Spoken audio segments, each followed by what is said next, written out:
कानून की जुर्म पे हुई आज एक और शानदार जीत। खतरनाक मुजरिम बाला सिंजू, जिसे बच्चों की तस्करी के लिए देश के हर राज्यों की पुलिस तलाश कर रही थी, वो आखिरकार सीआईडी के हाथों पकड़ा गया।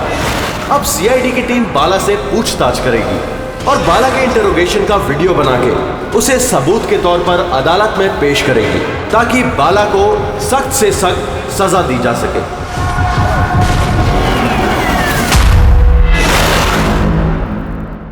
एक कप चाय ही मिलेगी? वो बच्चे कहाँ जिन्हें तूने बेचा है? मैंने किसी बच्चे को नहीं बेचा। बच्चे देश में है या विदेश में? मेरी चाय कहाँ है एसीपी साहब?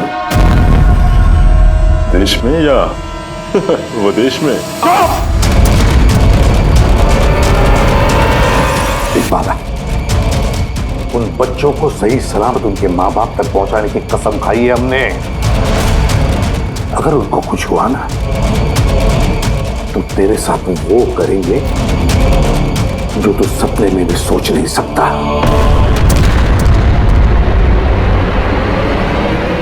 एसीपी साहब, आप मुझे धमकी दे रहे हो?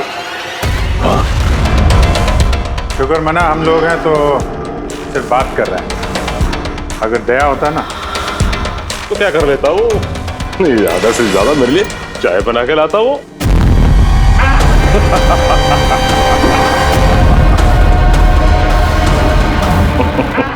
नीचे का। अरे मैडम जी, आप ही मेरे लिए चाय बना के ले। वैसे भी औरतों का काम रसोई घर में होता है, ये सीआईडी में कहाँ कर रहे हो आप? तेरी तो और अगर मुझे मैडम जी के हाथ की चाय अच्छी लगी, हाँ, तो मैं इनसे शादी करने के बारे में भी सोच सकता हूँ। वकील साहब, ये हद से ज्यादा बढ़ रहा है। क्यों? तुझे इतनी प्रॉब्लम क्यों हो रही है बे? हाँ? तेरा इस मैडम के साथ कोई चक्कर वक्कर है क्या? ये आपने क्या किया? मेरे क्लाइंट पे हाथ उठाया आपने?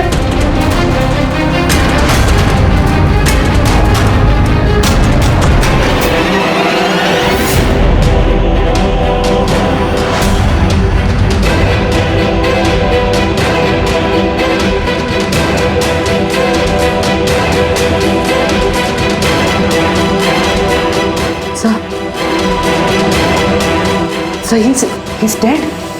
क्या?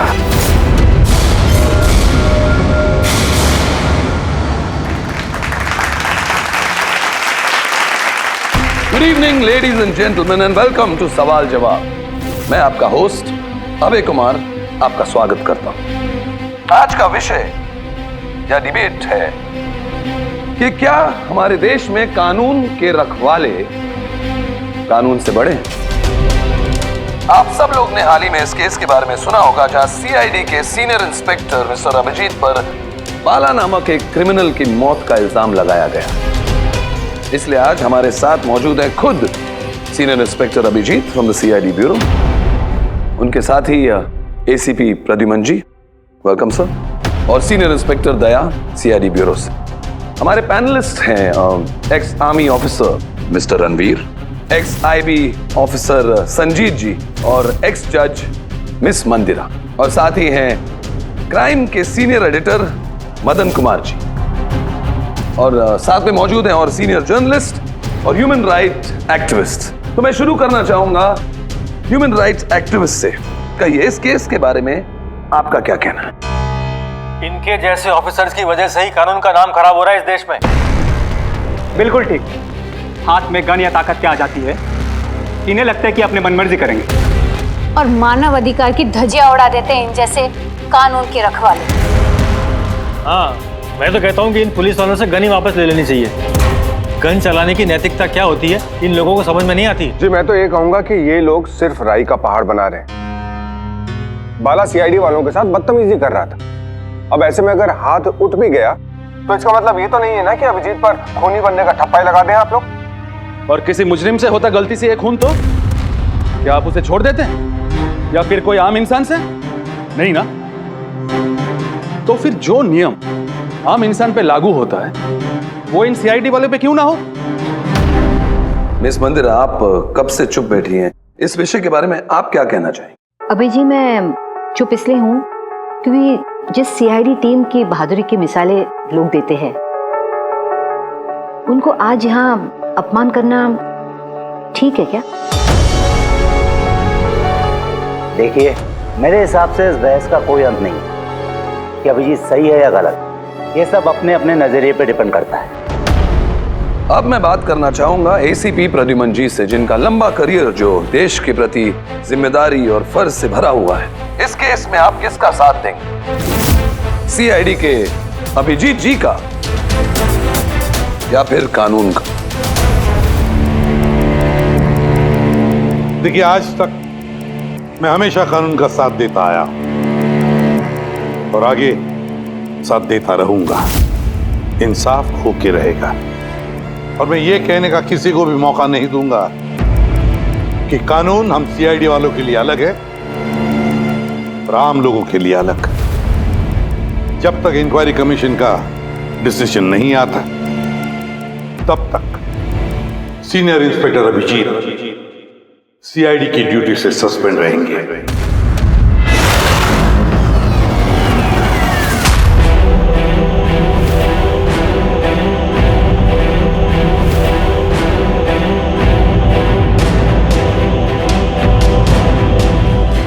एक मिनट सर।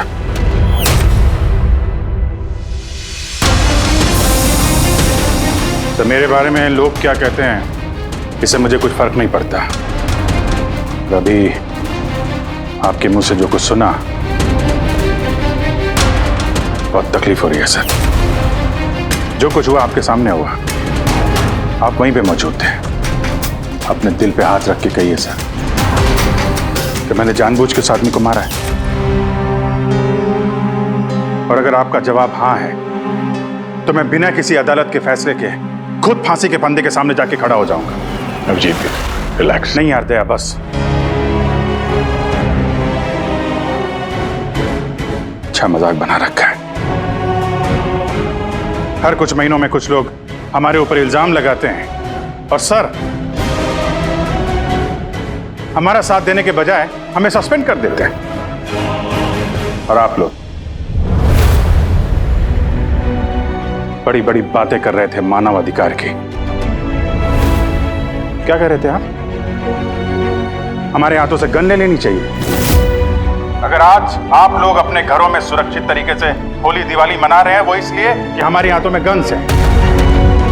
हम लोग रात भर जागते हैं ताकि आप लोग चैन की नींद सो सकें। जब मुजरिम यहां सर पे बंदूक तानता है, छाती पे गोली चलाने वाला होता है और तब आपको यह याद दिलाया जाता है कि आपको पलट के मुजरिम पे वार नहीं करना है, सिर्फ टांग पे गोली चलानी है, उस दिन मैं आपसे ह्यूमन राइट्स और मानव अधिकार की स्पेलिंग पूछूंगा। उस दिन आज मैं दुनिया वालों के सामने खुल के बोलना चाहता हूं, बाला जैसे आदमी को जिंदगी जीने का कोई अधिकार नहीं। वैसे भी अदालत उसे फांसी की सजा देती ना। कुछ दिन पहले मर गया तो कौन सा तूफान आ गया?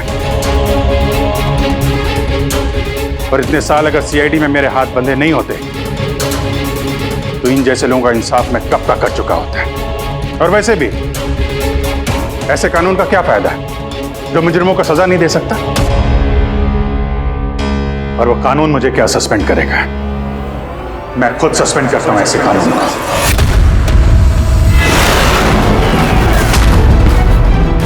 दिल में जज्बा और जेब में इस्तीफा लेकर हमेशा घूमता हूं मैं।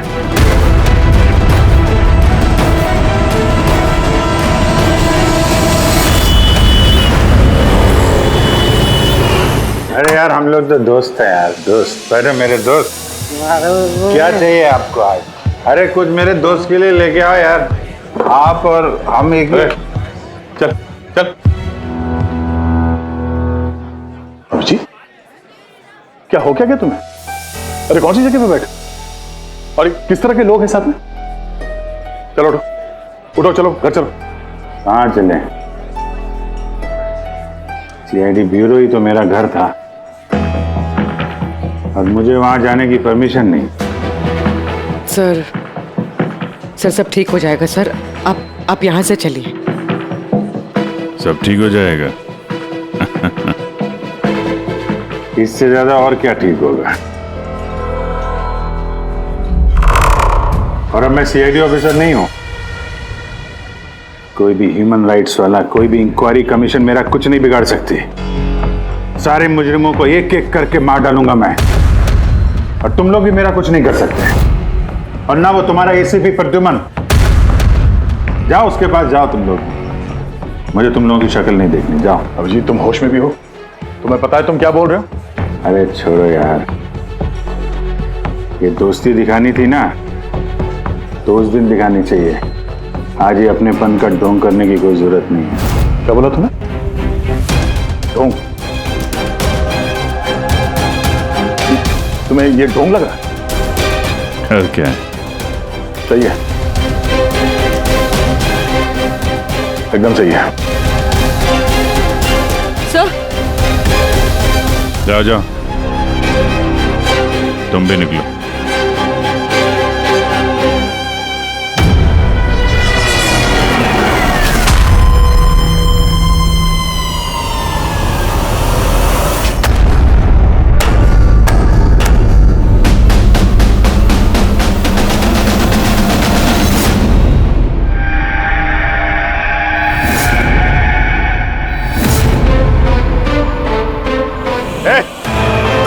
कौन है यहाँ? ये आंखों में पट्टी क्यों बांध रखी है? बोलो मुझे, कहां लेके आ गए? कौन हो तुम लोग? खोलो मुझे।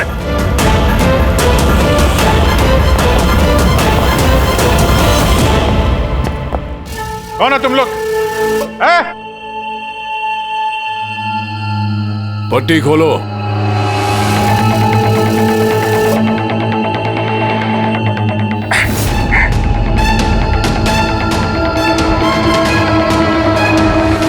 जानते हो किसे किडनैप किया तुमने?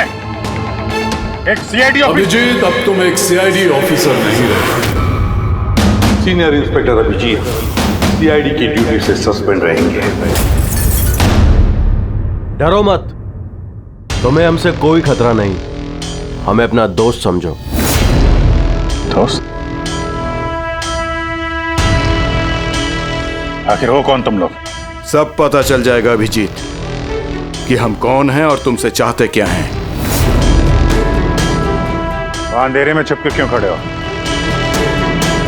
हिम्मत है तो सामने आओ। हम अंधेरे में इसलिए हैं क्योंकि ये देश और समाज रोशनी में हमें हमारा काम करने नहीं देता। क्या मतलब? हम भी तुम्हारी तरह कानून के रखवाले हैं, लेकिन तुम कानून के दायरे में रह के काम करते हो और हम उसके बाहर। हम सीधा मुजरिमों का इंसाफ करते हैं, न कोर्ट न कचहरी न इंक्वायरी कमीशन, सीधे सजाए मौत। एक मिनट, ये तुम लोग क्या कह रहे हो? मैं कुछ समझ नहीं पा रहा हूं। पहचानते हो इसे? ये तो मालविका है,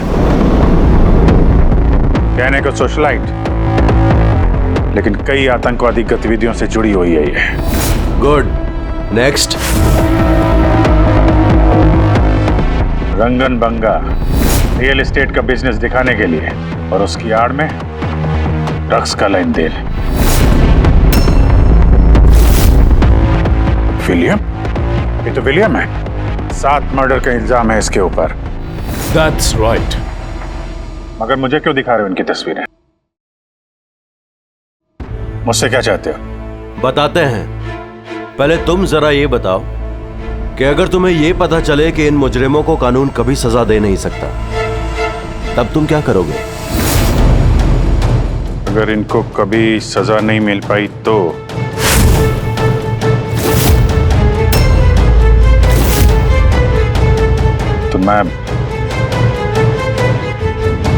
मैं खुद मार दूंगा इनको।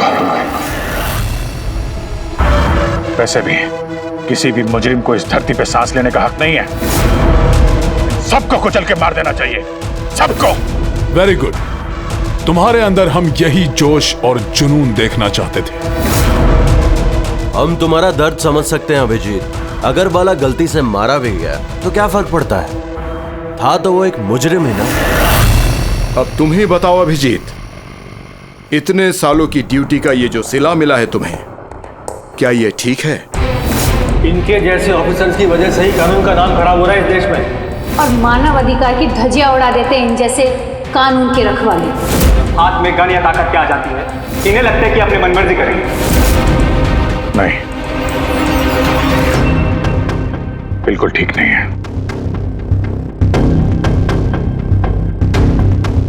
सिर्फ मैं ही जानता हूं सम्मान का घूंट पीने से क्या बीत रही है मुझ पे, किस आग में चल रहा हूं मैं। हम समझते हैं अभिजीत, इसलिए तो तुम्हारी तरफ दोस्ती का हाथ बढ़ा रहे हैं।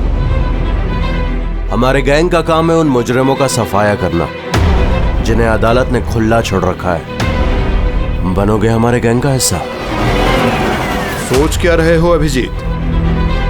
हमारा साथ दोगे या फिर उस सिस्टम का जिसने अनजाने में हुए एक हादसे के लिए तुम्हें सजा दी? मैं नहीं जानता कि तुम लोग कौन हो, पर जब लड़ाई जुर्म और मुजरिमों के खिलाफ है तो अभिजीत का जवाब हमेशा हाँ है। और इससे पहले तुम्हें अपनी वफादारी की परीक्षा देनी होगी। वफादारी की परीक्षा? कौन है आदमी? छगन आज तक 5 औरतों को मार चुका है और अदालत ने इसे दिमागी रूप में बीमार करार देकर रिहा कर दिया। लो रिवॉल्वर और चलाओ गोली।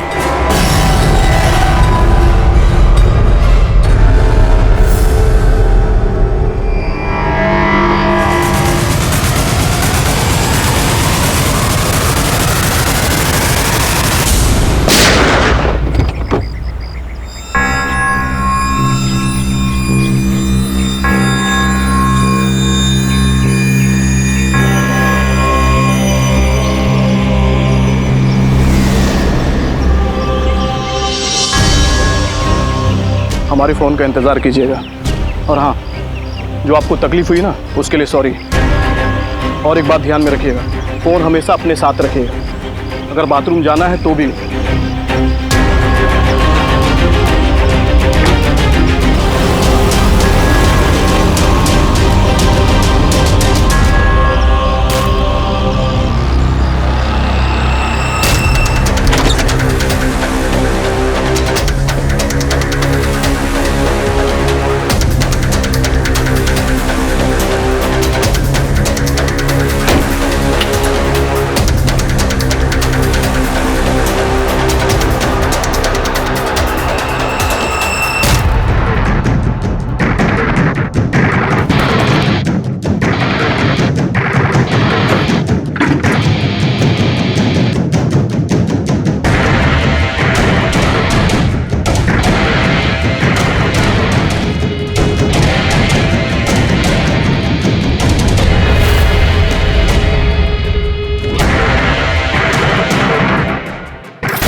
मैं आ गया।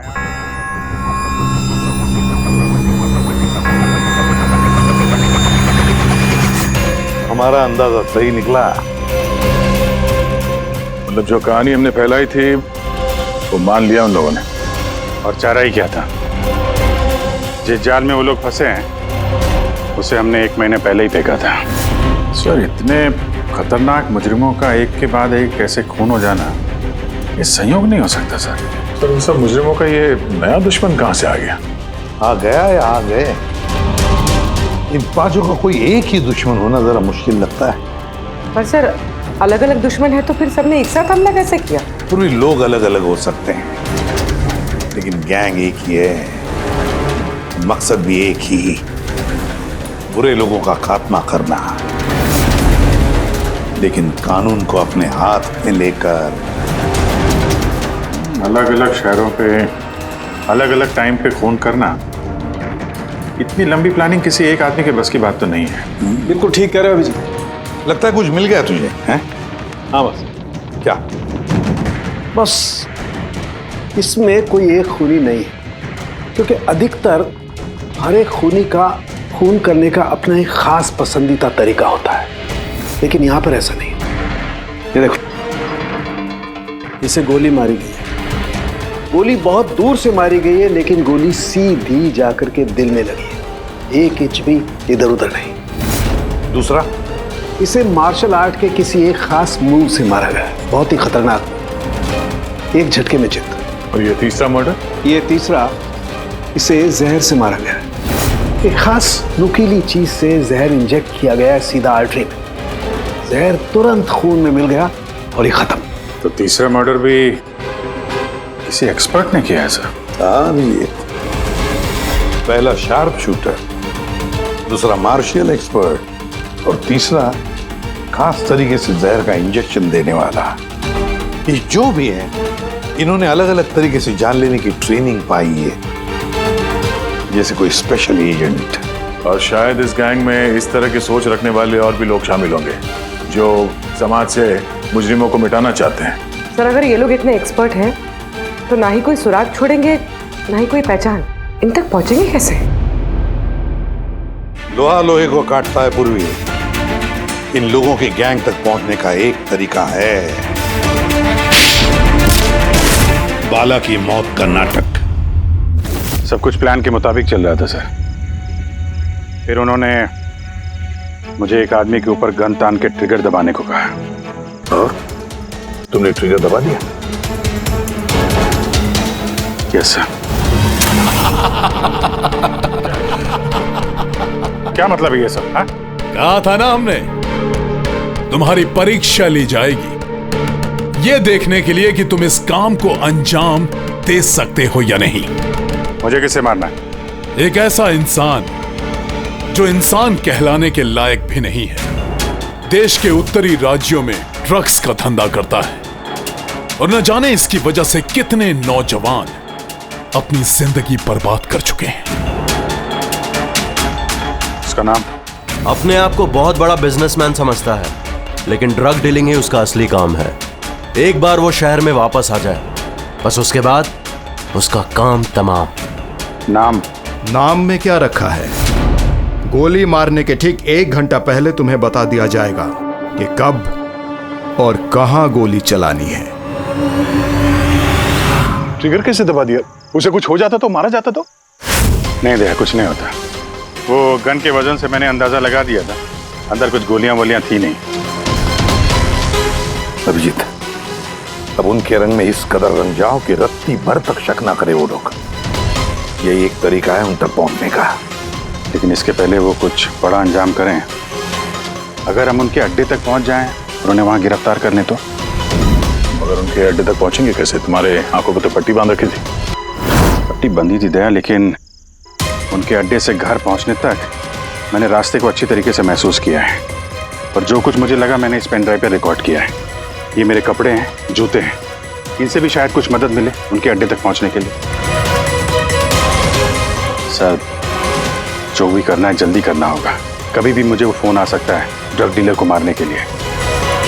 मैं नहीं चाहता कि ऐसा कोई काम करूं जिसकी इजाजत मुझे देश का कानून नहीं देता। जब तक कानून नहीं कहे हम किसी की जान नहीं ले सकते, फिर वो चाहे मुजरिम ही क्यों ना हो।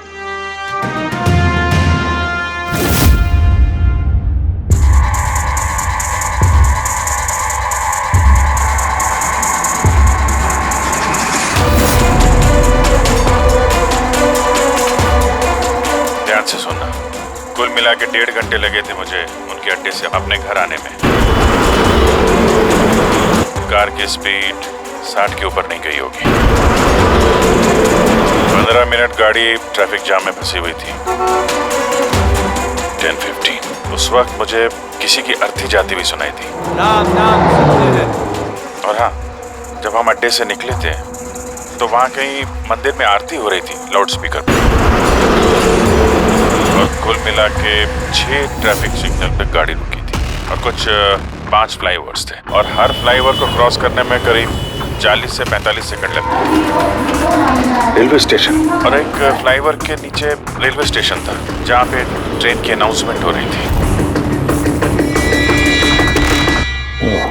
सर आप अंदर। सर ये देखिए, अनिकेत कुमार सर, सीबीआई ने अभी थोड़े दिन पहले इससे बातचीत भी की थी। सर देश के कई जगहों पर ये ड्रग्स का धंधा करता है। अभी कहाँ है? सर वो फ्रेडी सर देख रहे हैं। सर ये पैडी है, धान। ओह, ये पैडी है। वो जो तुम अभिजीत की कमीज पर से लेके आई थी वो रेशा, वो एक गनी बैग का रेशा, किसी बोरी का। मतलब पैडी और बोरा, इसका मतलब ये कोई गोदाम है। गोदाम को अपना अड्डा बना रखा है उन लोगों ने। कोई ऐसा गोदाम जहां पर अनाज रखा जाता है, या फिर कोई ग्रेन मिल। सर ये रूट लिया उन लोगों ने। ये रूट ठीक वैसा है जैसे अभिजीत सर ने बताया था, विरार की तरफ जाता है ये। गुड जॉब पूर्वी। हाँ डॉक्टर साहब, क्या अभिजीत को अनाज के गोदाम में रखा गया था? अनिकेत आज सुबह ही ग्रीस से वापस लौटा है, अभी तो ऑफिस नहीं आया। अच्छा, तो अब गैंग वालों का फोन आएगा अभिजीत को, आएगा फोन।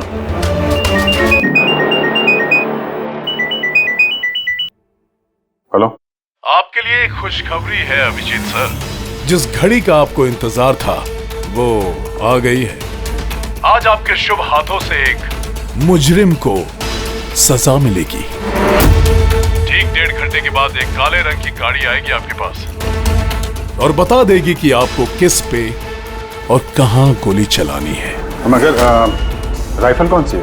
क्या फर्क पड़ता है राइफल कौन सी है? आपको तो सीआईडी ट्रेनिंग में हर किस्म की ट्रेनिंग दी जाती है ना? मैंने ट्रेनिंग तो मुझे सारे हथियारों की है, लेकिन मेरे पास सिर्फ एक ही चांस है गोली मारने का। तो अगर मुझे पता हो हथियार कौन सा है तो थोड़ी आसानी होगी। RS 451। Okay, RS 451।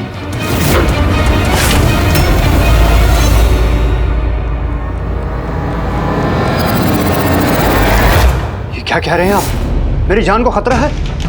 फिर तो मैं कहीं जाऊंगा ही नहीं, घर के अंदर ही छुप के बैठूंगा मैं। सारी मीटिंग्स कैंसिल। अनिकेत, घर में छुप कर बैठने से कोई फायदा नहीं होगा। उन लोगों ने ठान लिया है तुम्हें मारने का, और वो मार कर ही रहेंगे तुम्हें। तो आप कुछ कीजिए ना, आप लोग सीआईडी वाले हैं, बचा लीजिए मुझे। बचा लेंगे हम तुम्हें, सिर्फ इस बार गोली हमारा ऑफिसर तुम पर चलाएगा। तुम्हारे इन कपड़ों के अंदर एक बुलेट प्रूफ जैकेट होगा और कुछ खून के पैकेट्स। अगर निशाना इधर उधर चला गया तो, अगर गोली सर पर लग गई तो? कुछ नहीं होगा, क्योंकि गोली भी नकली होगी। और हाँ, तुम्हें तुम्हारे कर्मों की सजा जरूर मिलेगी, मगर पहले हम तुम्हारे जरिए उस मास्टरमाइंड को पकड़ेंगे। अब बताओ, मीटिंग के लिए कहाँ जाने वाले थे तुम? अगली मीटिंग 1 घंटे में है। एक मॉल के बाहर एक प्रोडक्ट लॉन्च है। मॉल के बाहर? हेलो, मुझे लगता है मिशन कैंसिल करना पड़ेगा। मगर क्यों? बाला जिंदा है।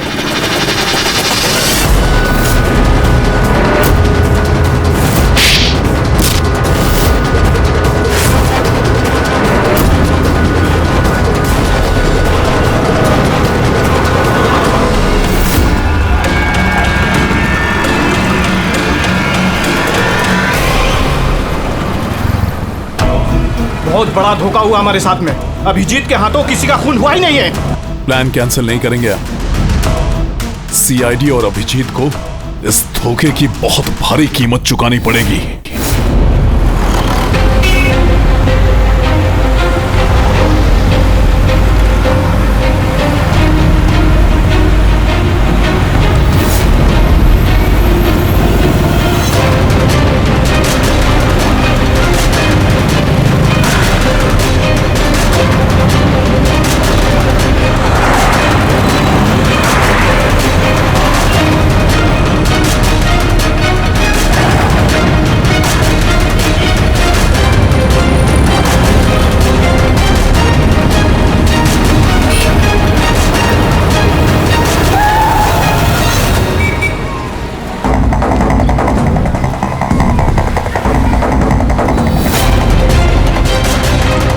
यहाँ पे वो आदमी आने वाला है। पर वो आदमी आया कौन? सब्र रख, पता चल जाएगा। चल तुझे वो जगह दिखाता हूँ जहाँ से तुझे गोली चलानी है उस पर।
गोडाउन तो एकदम खाली है, कोई भी नहीं है यहाँ पे।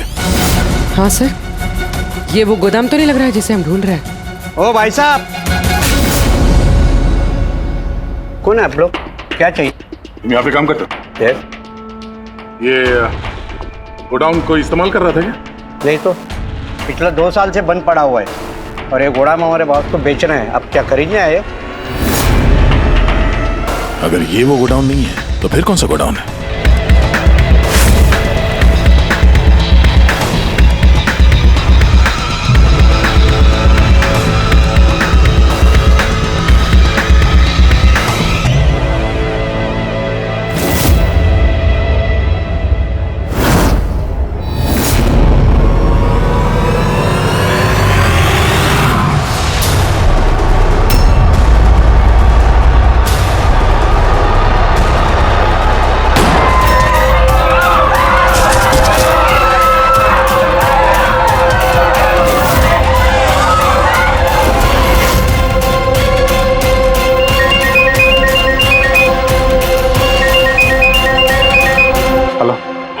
अभिजीत, तेरी कामयाबी के लिए अनिकेत की टिकट कट चुकी है। अब बैठो गाड़ी में, मिलकर बधाई दूंगा तुम्हें।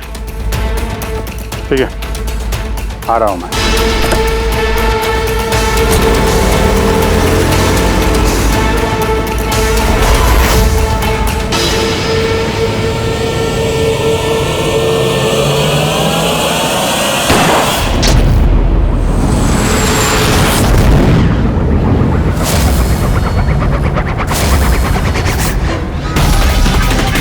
पंकज, पूरा छोड़ना नहीं। Oh no sir. क्या हुआ? सर मुझसे एक गलती हो गई। वो तिलक नगर वाला गोदाम मिस हो गया। सर ये देखिए, सर वहाँ पर भी मंदिर है, स्मशान है, फ्लाईओवर है और रेलवे ट्रैक है। कहीं ये वही गोडाउन तो नहीं है? कितनी दूर है यहाँ से? सर ट्रैफिक है तो 40-45 मिनट लगेगा। सर मुझे को पता था हमारे प्लान का। अभिजीत सर नकली गोली चलाने वाले थे। अभिजीत की जान को खतरा है, दया को फोन करना होगा। दया, देखो अनिकेत पर किसने गोली चलाई है, असली गोली। हाँ, अभिजीत की जान को खतरा है। उनके अड्डे का पता चल गया? नहीं सर, ढूंढ रहा हूँ। जल्दी जल्दी दया, टाइम नहीं है हमारे पास।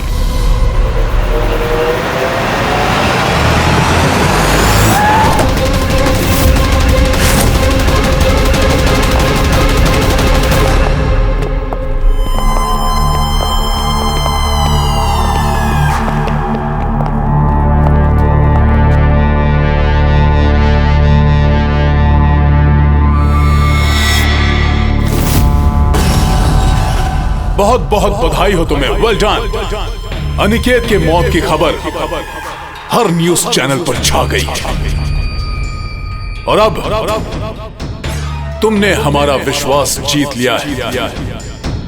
इसलिए अब हम अंधेरे से रोशनी में आकर तुमसे अपनी पहचान करवाएंगे।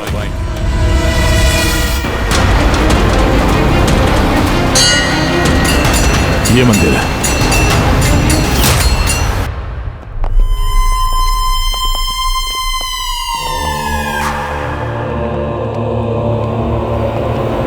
हमारे पैनलिस्ट हैं ex IB officer Sanjeet ji, ex जज miss Mandira, ex army officer mister Ranveer. ओह, तो आप लोग हैं? हाँ, हम। क्यों? हैरानी हुई हमें देखकर? भूल गए उस दिन जब सिर्फ मैंने तुम्हारा समर्थन किया था?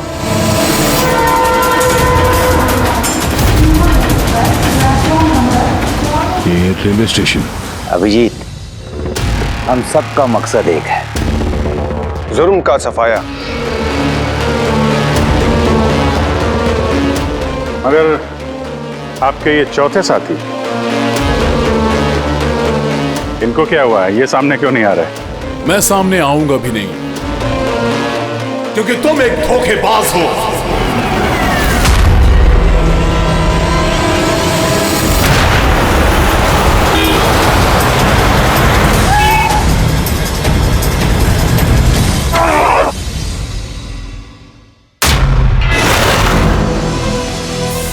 बाला जिंदा है?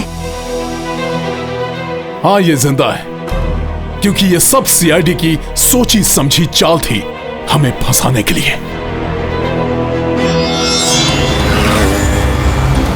और ये स्मशान भूमि। और अनिकेत? वो भी जिंदा होगा।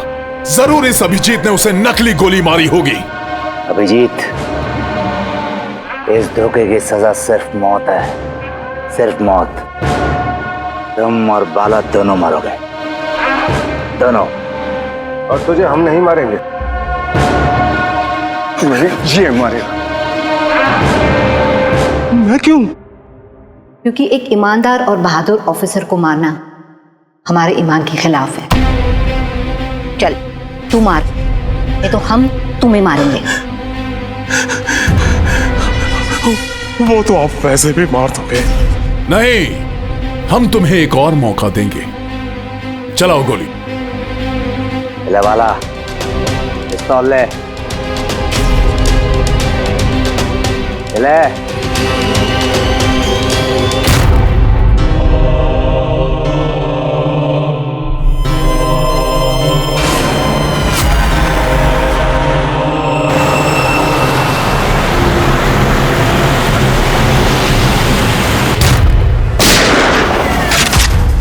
कोई नहीं भागेगा। चल। मैं आपका होस्ट अभय कुमार। हम लोगों ने जो कुछ भी किया उसका हमें बिल्कुल अफसोस नहीं। हम लोग भी देश के लिए कुछ करना चाहते थे, जैसे आप लोग करना चाहते हो। देश के लिए कुछ कर गुजरना बड़ी अच्छी बात है, पर जो रास्ता तुम लोगों ने अपनाया ना, वो गलत है, कानून के खिलाफ है। तो कानून कौन सा 100% परफेक्ट है? ये वही कानून है जिसके चलते इतने सारे मुजरिम समाज में आजाद घूम रहे हैं। उस अनिकेत को भी आपने बचा लिया ना? हाँ, अनिकेत को हमने बचा लिया, सिर्फ गोलियों से, कानून से नहीं, समझे? रही बात परफेक्शन की, तो 100% परफेक्ट कुछ भी नहीं होता है, उसे बनाना पड़ता है। आप लोगों का तरीका क्या परफेक्ट है? क्या गारंटी है इस बात की कि अपनी सनक के चलते तुम लोगों ने सिर्फ गुनहगारों को ही मारा है, किसी निर्दोष को नहीं? अब उसी अदालत के सामने जाकर अपनी शिकायत पेश करना, उस अदालत से जिससे तुम इतने परेशान हो। अब वही अदालत तुम्हारा इंसाफ भी करेगी। अब पता चलेगा तुम लोगों को कि अपने देश के कानून की मर्यादा का एहसास क्या होता है। केस बड़ा ही पेचीदा था सर। हाँ, तो मुजरिम भी तो पकड़े गए और एक केस खत्म। चलो भाई, घर नहीं जाना क्या? मगर अभी एक अपराधी को पकड़ना बाकी है। क्यों दया? Hello CID. कौन है आप लोग? क्या चाहिए? मैं विक्रांत हूँ, क्राइम टीम से। हमें यहाँ की तलाशी लेनी है। ये सर्च वारंट है।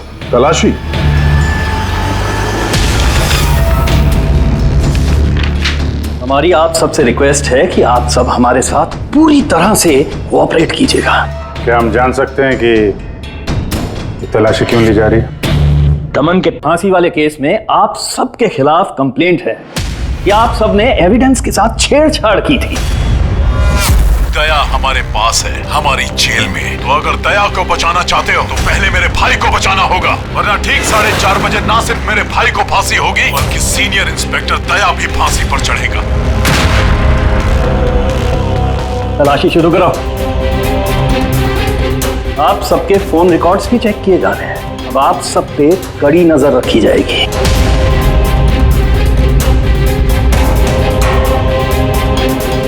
और हाँ, आप सबके साथ अकेले अकेले सवाल जवाब भी किए जाएंगे।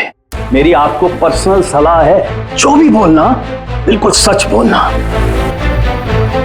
ये सीआईडी का फ्यूचर तय करेगा। सीआईडी से हैं, कोई पानी का बुलबुला नहीं। और तुम कौन होते हो हमारा फ्यूचर तय करने वाले? सीआईडी की बुनियाद सच की नींव पे टिकी है। झूठ बोलना हमें आता नहीं। हाँ हाँ पता है, आप सीआईडी वाले हो, पता है।